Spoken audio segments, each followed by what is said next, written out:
inside water play. Our children will have exposure to water play inside and outdoors. Water play is a unique activity for children because it provides opportunities for extended learning, such as experimenting with maths and science concepts. It also strengthens their physical skills and advances their social and emotional skills and enhances their language development. All children love water play and have lots of fun. We have buckets. This is where children can pour and measure. We have spinners.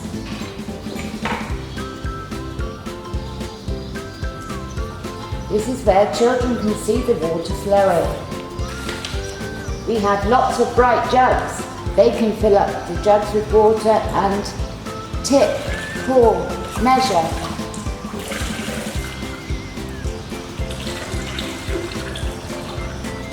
We have the piping and tubes. They can explore through pouring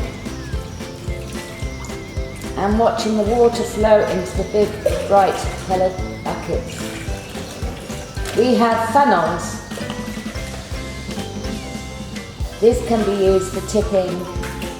This is an example of our water wall, and we do hope that you enjoyed our video. Bye bye.